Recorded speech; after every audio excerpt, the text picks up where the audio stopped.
Bonjour. Aujourd'hui, nous abordons les prophéties du Christ roi dans l'Ancien Testament. Nous allons aborder cette question sous l'angle du royaume universel, et en particulier dans deux perspectives. La perspective, disons, de la conquête territoriale, si on peut appeler ça comme ça, parce que c'est pas tout à fait comme ça, à travers les promesses faites à Abraham en Genèse 15 et Genèse 17, et la restauration de la royauté de David, puisque nous avons vu précédemment qu'il y avait des promesses faites à David, que son trône serait affermi. Alors la promesse de la restauration de la royauté de David chez le prophète Amos. Commençons par Abraham. Abraham, déjà, il y a des questions historiques qui se posent à l'heure actuelle avec des discussions. Mais ces discussions, elles sont aussi influencées par la réponse à l'interprétation qu'on donne aux promesses territoriales. Parce que vous sentez bien qu'au XXIe siècle, c'est-à-dire à une époque où le peuple d'Israël est retourné sur sa terre, les questions de promesses territoriales prennent une interprétation politique immédiate. Donc l'exégèse juive, or l'exégèse scientifique est aussi faite par des juifs, l'archéologie est aussi faite par des juifs, ne peut pas faire abstraction des conséquences politiques. Sauf que je suis chrétienne et par conséquent, je vais lire les promesses faites à Abraham avec l'interprétation qu'en ont fait les apôtres. Et par exemple, l'interprétation qu'en fait saint Paul. En tant que chrétienne. Et ce n'est pas pour autant que saint Paul a déformé l'écriture. Allons-y, lisons l'écriture. Genèse 17, verset 8. La terre promise à Abraham se limite à toute la terre de Canaan, c'est-à-dire, grosso modo, l'ancienne Palestine. Mais en Genèse, chapitre 15, verset 18, il s'agit d'un territoire étonnant qui va du fleuve d'Égypte jusqu'au grand fleuve, c'est-à-dire l'Euphrate. Alors, deux interprétations possibles. Soit on considère qu'Abraham avait la connaissance géographique d'aujourd'hui, et on se dit, eh bien voilà, Dieu ne lui a pas promis l'Amérique ni l'Australie, mais il lui a promis le Moyen-Orient. Et du fleuve d'Égypte à l'Euphrate, c'est quasiment tout le Moyen-Orient. Autre interprétation, celle que fait saint Paul. Saint Paul qui lui a des connaissances géographiques étendues, puisqu'il connaît Rome, l'Italie, l'Espagne. Et au-delà, Thomas ira en Inde. Paul se dit, Abraham avait une connaissance de la géographie limitée à son temps. Nous sommes quand même probablement vers l'an 1700 avant Jésus-Christ, si on s'en tient à ce que dit la Bible. Et cette description du territoire correspond finalement à la terre entière. Tout ce qu'il pouvait connaître. Voilà la promesse faite à Abraham. Et nous lisons dans la lettre aux Romains, chapitre 4, verset 13, la promesse faite à Abraham ou à sa descendance de recevoir le monde en héritage. Saint Paul n'a pas déformé l'écriture. Il l'a interprétée en tenant compte de la culture, du langage du livre de la Genèse. Si Paul nous dit qu'Abraham a reçu le monde en héritage, alors vous comprenez bien que l'interprétation politique immédiate tombe et qu'il y a bien sûr une interprétation spirituelle à donner. Paul écrit la lettre aux Romains après le grand événement de la passion, de la résurrection de Jésus, de la Pentecôte. Et ce qu'il voit, c'est l'accomplissement d'une autre promesse de Jésus, de ces pierres, je peux faire des fils d'Abraham. Autrement dit, tous ces païens qui deviennent chrétiens deviennent des fils d'Abraham. Et Abraham hérite le monde. Mais non pas comme un général d'armée, non pas comme un roi. Jésus n'a pas envoyé 12 rois conquérir le monde. Il a envoyé, excusez-moi, il a envoyé 12 apôtres, c'est-à-dire des hommes devenus prêtres de la Nouvelle Alliance. Il y a une expansion territoriale, si vous voulez, d'accord, mais qui se fait par le rayonnement de l'Esprit Saint, le rayonnement de l'Eucharistie, le rayonnement de la grâce du Christ, transmise par la prédication, transmise aussi par le baptême.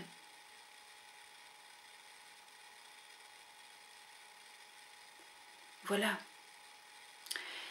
Donc, maintenant, quand nous allons parler d'Amos et de la restauration de la royauté de David, nous devons avoir en mémoire la promesse faite à Abraham et sa signification réelle.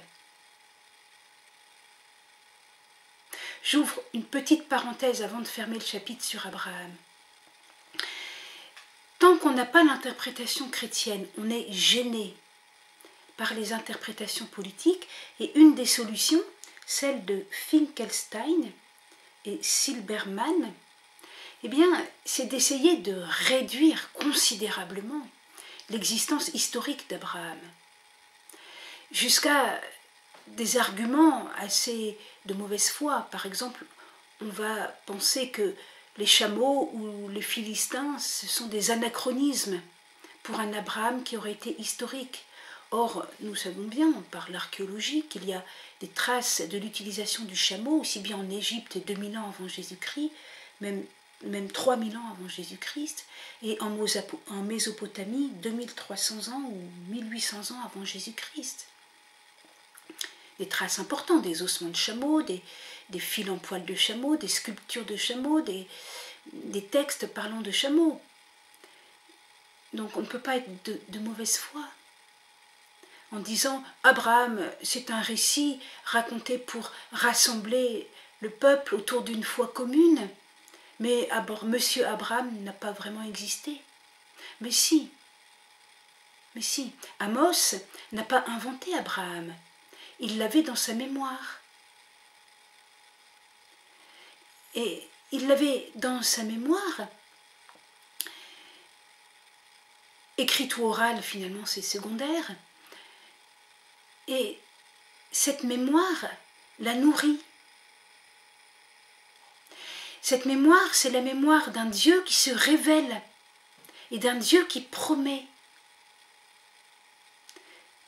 Je continue la parenthèse. On ne peut pas dire que la théologie de la promesse n'existe pas parce que Dieu n'est pas capable de promettre et de prédire l'avenir en quelque sorte, d'annoncer l'avenir. Évidemment, l'avenir n'est jamais totalement fixé, on l'a compris avec le livre de Jonas, mais on ne peut pas interdire à Dieu ce qui nous dépasse. Et alors, on a tendance à dire, la théologie de la promesse, oh là là, tout ce qui est promesse a été écrit bien après, une fois qu'on a vu certains événements, on a dit qu'ils ont été promis 500 ans avant pour leur donner plus de poids. Bon, vous sentez que c'est extrêmement fragile de dire des choses comme ça. Extrêmement fragile. C'est bien plus simple de dire qu'Abraham a reçu une révélation personnelle, une promesse, et puis ensuite ses descendants, en tant que peuple, ont reçu une révélation collective au Sinaï. Parce que si on commence à effriter une chose, les choses suivantes s'effritent aussi. Continuons.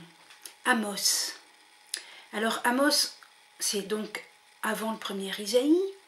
C'est donc dans le territoire du nord, autour de Samarie, sauf que Amos est originaire du sud. Que dire d'Amos? Amos vit dans une région relativement riche, relativement développée, et les gens se croient justes, parce qu'ils sont riches. Si facilement, quand tout va bien, on se croit juste. Si facilement, quand on est en bonne santé et qu'on est riche, on se croit juste. Et Amos leur dit, mais non, c'est pas parce que vous êtes juste, c'est pas parce que vous êtes riche que vous êtes juste. Et il dénonce certaines choses. Vous ne donnez pas le salaire aux ouvriers, vous achetez le pauvre pour une paire de sandales, vous falsifiez les balances, c'est-à-dire les commerces, etc., etc. Amos, qu'on aime beaucoup aujourd'hui parce qu'elle est actuelle, toutes ces questions de justice sociale n'ont pas perdu leur pertinence aujourd'hui. Mais le verset qui nous intéresse, c'est Amos 9, versets 11 à 12. En ces jours-là, je relèverai la hutte branlante de David. Je réparerai ses brèches, je relèverai ses ruines. Je la rebâtirai comme au jour d'autrefois, afin qu'il possède le reste d'Édom, et toutes les nations qui furent appelées de mon nom, oracle du Seigneur. Observez l'ordre des versets 11 et 12. D'abord, restauration politique. Je relèverai la hutte branlante de David. Et ensuite, toutes les nations qui furent appelées de mon nom entrent dans cette royauté. Comment interpréter ces choses? On est un peu perplexe parce que peu de temps après le prophète Amos, l'empire assyrien a dévasté tout le royaume du Nord et il n'y a pas eu tellement de rescapés. Les seuls rescapés sont les fugitifs qui sont venus se réfugier à Jérusalem. Les autres qui ont été dispersés dans les nations ne sont jamais revenus. Quant à la restauration de la hutte branlante de David, Jérusalem à son tour est tombée aux mains de Babylone. Et au retour de l'exil à Babylone, la restauration a été plus que modeste. Sous la domination perse, sous la domination grecque, sous la domination romaine, et finalement la destruction de Jérusalem. Où est cette restauration? Alors, faut-il interpréter Amos en disant, voilà, en 1948, restauration de l'État d'Israël, c'est la prophétie d'Amos qui s'est réalisée, mais seulement elle s'est réalisée 2700 ans plus tard. A-t-on le droit de faire cela en tant que chrétien? Un juif, oui, mais un chrétien doit d'abord observer comment les apôtres ont interprété la prophétie d'Amos. Or, les apôtres l'ont interprété, nous le voyons dans le discours de Pierre lors de la Pentecôte et le discours de Jacques au moment de ce qu'on appelle le concile de Jérusalem en Acte 15. Quel était le problème des apôtres? Les apôtres connaissaient Amos aussi bien que nous. Ils se disaient, premièrement, Jésus doit restaurer la hutte branlante de David, et deuxièmement, toutes les nations entreront dans ce royaume dont Jésus nous parle. Et cette pensée les habitait très fortement. On le voit encore au moment du soir de Pâques. Les disciples d'Emmaüs, de bonne foi, demandent à Jésus, est-ce maintenant que tu vas restaurer la royauté en Israël? Attente de l'accomplissement d'Amos, chapitre 9, versets 11 et 12.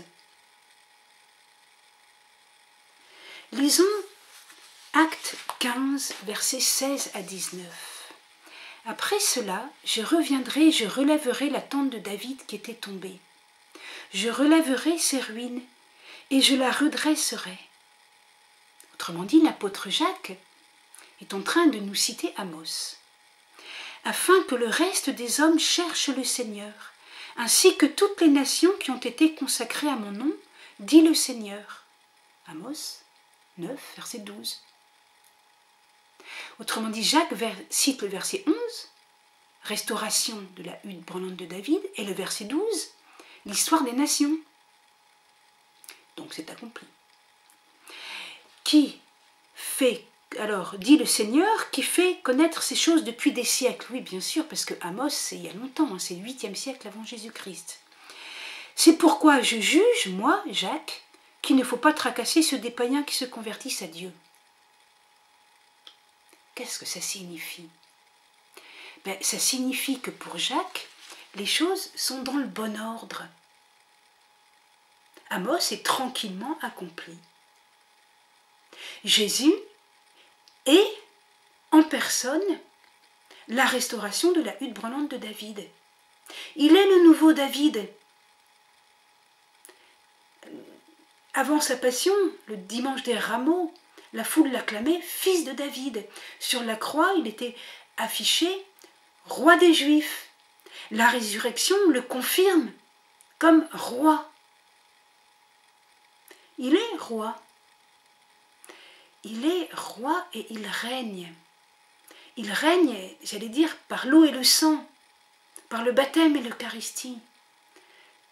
Et donc, par ce sacerdoce nouveau, dont il est le grand prêtre, et dont les apôtres sont les nouveaux prêtres de la Nouvelle Alliance. Jésus règne sur les cœurs. Et donc, si la hutte brûlante de David est restaurée, les nations peuvent entrer dans le royaume. Et donc, Jacques peut dire, il ne faut pas tracasser ceux des païens qui se convertissent à Dieu, point. Ne pas les tracasser, c'est-à-dire ne pas les obliger à la circoncision. La circoncision qui est un attachement politique à l'Israël, politique nationale avec ses frontières. Eh bien non, il n'y a pas besoin d'une marque d'appartenance politique à l'Israël national. L'accomplissement d'Amos est réalisé. L'universalité est réalisée. Et on pourrait citer aussi le psaume 71, verset 8, où le roi Messie règne de l'Euphrate jusqu'aux extrémités de la terre. C'est quasiment le langage de la Genèse au chapitre 15 pour la promesse faite à Abraham. Ce roi Messie règne jusqu'aux îles lointaines. C'est Jésus. Amen. Au revoir. À bientôt.